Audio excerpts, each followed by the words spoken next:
Iran has been threatening recently to block the Strait of Hormuz, which of course we know is the main export route for Gulf oil. What do you think the political consequences of that could be? I'm deeply and genuinely worried about what will happen if the Iranians shut the Strait of Hormuz as they promised. I think you'll have a situation where we start sleepwalking into war on both sides, where there are extremists on both sides who want a conflict, who would love a conflict because it would serve their purposes in the West. There are people who want to take out Iran, both for America's national interest, so-called, and of course for the Israelis. And in Iran, there are hardliners who see that the Islamic Revolution is failing, who are seeing the Green Movement popular, who are seeing lots of people protesting against the regime, and see a foreign war, who see the idea of being under attack as a way of uniting the country. So there are hardliners on both sides, and I think the people in the middle have to be careful that we don't allow the hardliners to kind of allow us to sleepwalk into war, where they shut the Straits of Hormuz, and the Americans, who I suspect don't want to go to war, not in an election year, are forced to come in order to secure the oil and to protect the Israelis if Israel were to attack Iran as well, which is a $64,000 question.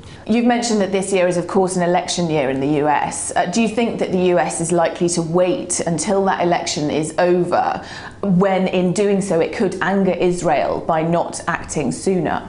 Well, that's the interesting question. I think of their own free will, I don't think they do want to go to war. I think Obama is running on a campaign of trying to energize his base, saying, we're the guys who ended Iraq, we're the guys who are going to bring troops home from Afghanistan, we're the guys who took a back seat in Libya and didn't put boots on the ground. The idea that you would then kick off a conflict with Iran, and as one American general put it, if you liked Iraq and Afghanistan, you'll love Iran. I mean, it would be a major conflict. And I think if you listen to, for example, Defense Secretary Panetta saying recently that actually an attack on Iran would have unintended consequences, would be a backlash against American troops in the region. Clearly he's not keen on it. And yet, if the Israelis were to strike Iran and Iran were to strike back, then the Americans will be drawn in whether they like it or not, because they can't abandon Israel. They can't abandon Israel for strategic purposes. They certainly can't abandon Israel in an election year. We're in very shaky economic times globally at the moment, but what no one seems to be talking about is what the economic consequences of a war with Iran would be.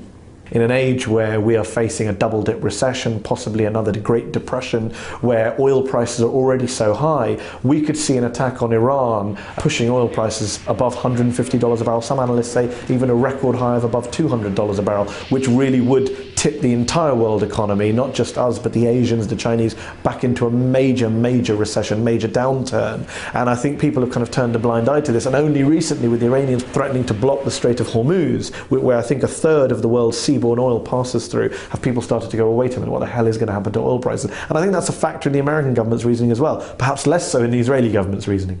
Mehdi Hasan, thank you very much. Thank you.